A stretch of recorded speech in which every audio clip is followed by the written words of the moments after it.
Well, I've been threatening for a while now to go outside and canvas and be productive, and unfortunately for me, looks like I'm about to get my chance.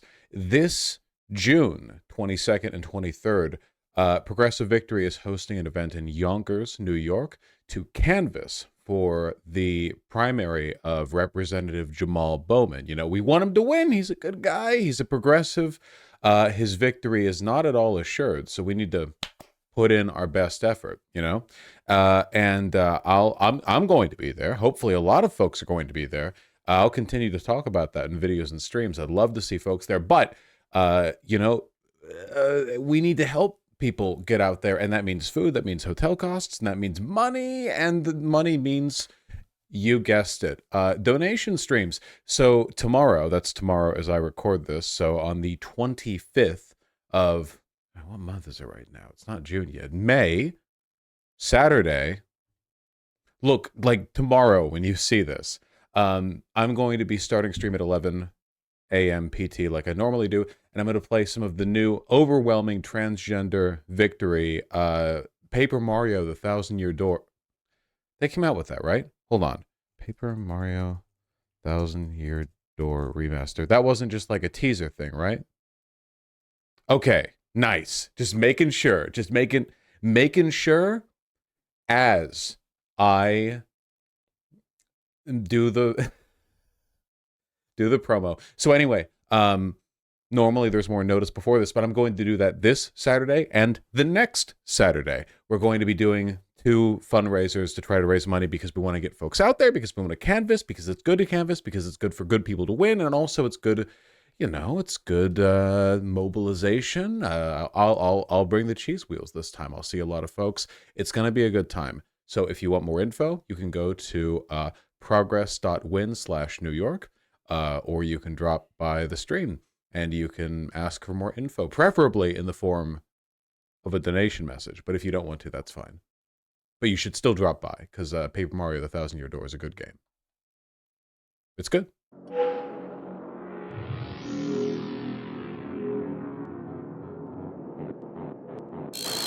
When the cringe is so bad it hurts. What a great segue into the thing that we are legally obligated to see before we talk about the Supreme Court thing. Oh, no, no, no. Yeah, you know. Yeah, you know. I don't even have a segment on that. I can't play the audio because it's copyright. It's part of a show. You know? Skibidi Biden. Skibidi Biden. Skibidi Biden. Yeah, okay. It goes on like that for about 15 more seconds. It's pretty devastating emotionally, I would say. Like, it's pretty rough. Where's the fucking cyanide tablet? Yeah, I don't have one on hand either, and that's what hurts the most. The knowledge that if I had been better prepared.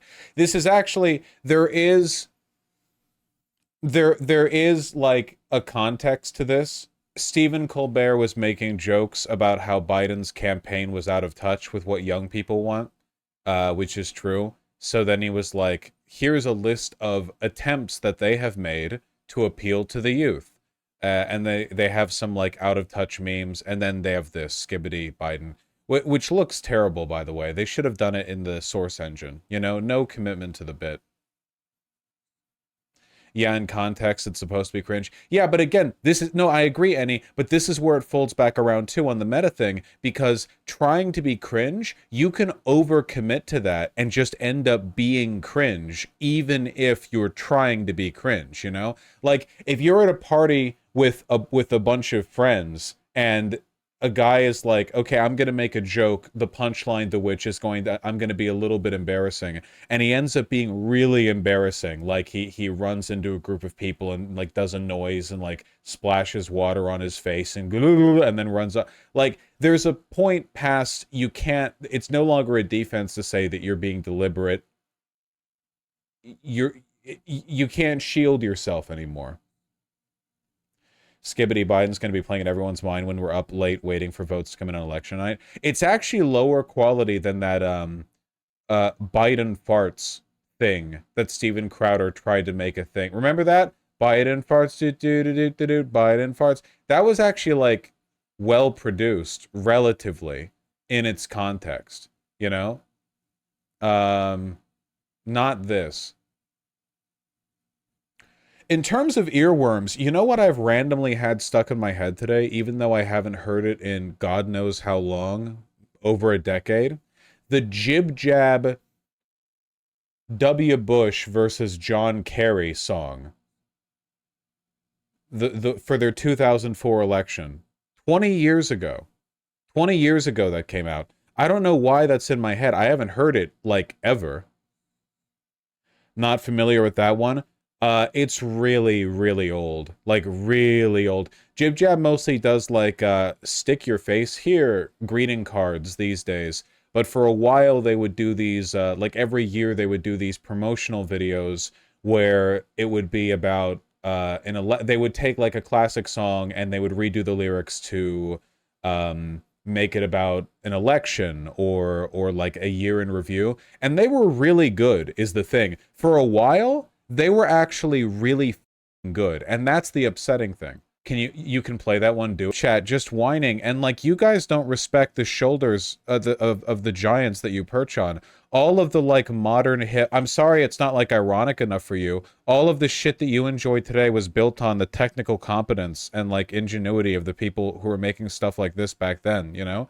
Like for you, it's like, oh man, the aesthetics and iconography of this internet funny song are different. They're 20 years out of date. Yeah, no shit. It's a 20-year-old video.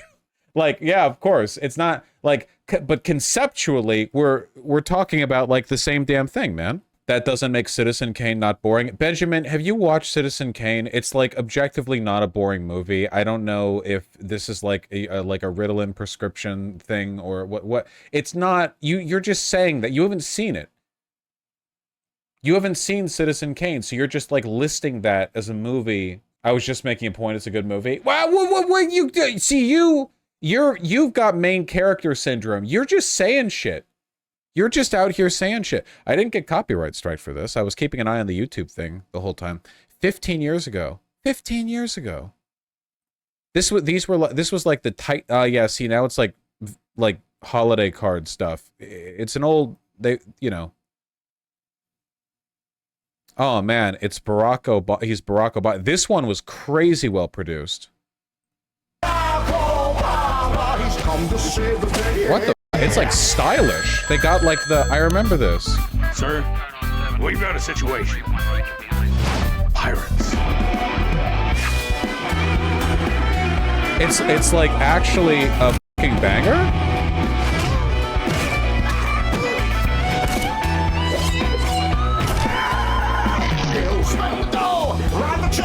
Disregard the mountain dew. Stop the growth from getting warm. Fuel your car with nuts and corn. Leave the building, run industry. Save a kitten from a tree. Fix the schools, go to space. Punch a robot, hit the face. Stop the train, rest the land. Smoke a bunch, we don't care. It's so good. Save the day. Fix the USA.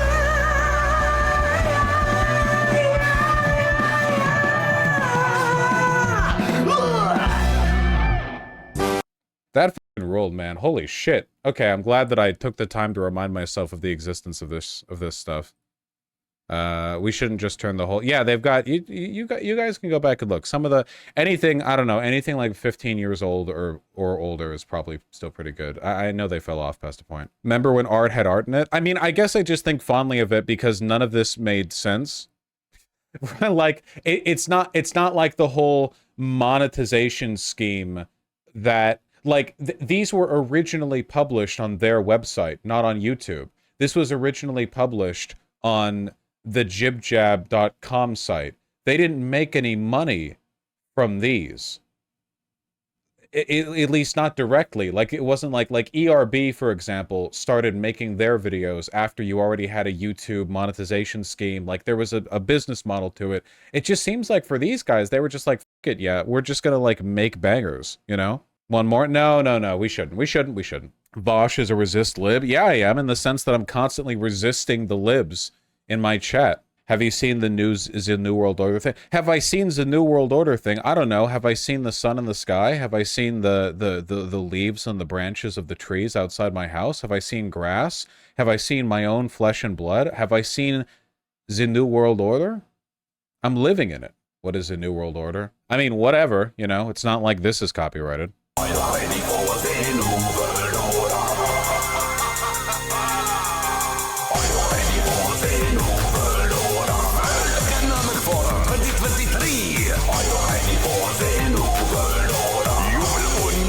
Und be happy. Are you ready for the new world order? You have given all of your power to me. Are you ready for the new world order? Because you are too afraid to live free. This is how Schwab and I dare to say you must give more of your rights away. Your sacrifice is the only remedy for the real pandemic. We must prepare for an angrier world as Agenda 2030 is unfurled. You will eat the bugs living in the metaverse. You will comply and it will get worse. Are you ready for that? Actually, so good, man.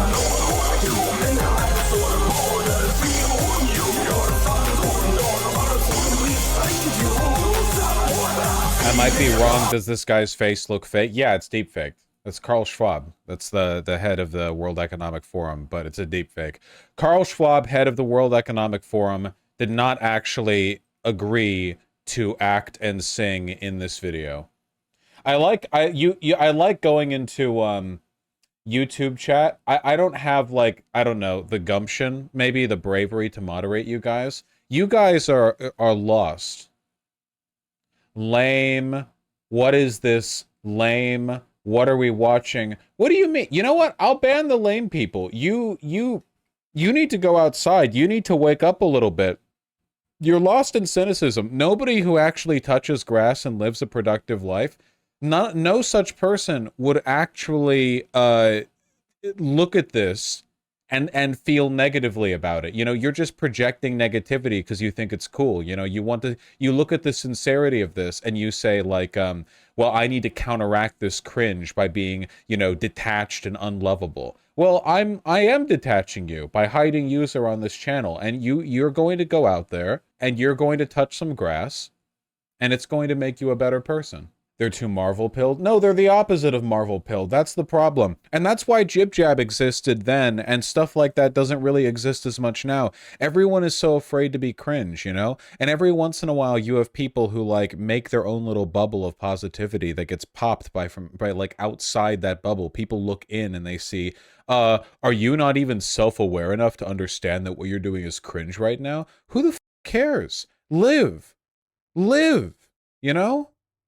It's crazy. I know not to bring this in a gooner direction because I don't want to bait you guys into getting yourselves banned by being horny at me.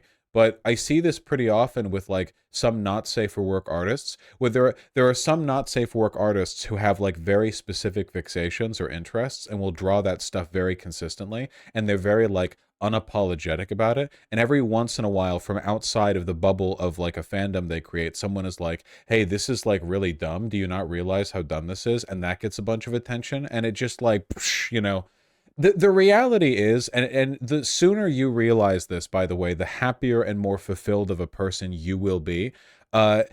All good media is made by people who are autistic as for that media. In fact, all good things are made by people who are autistic as about those things, you know?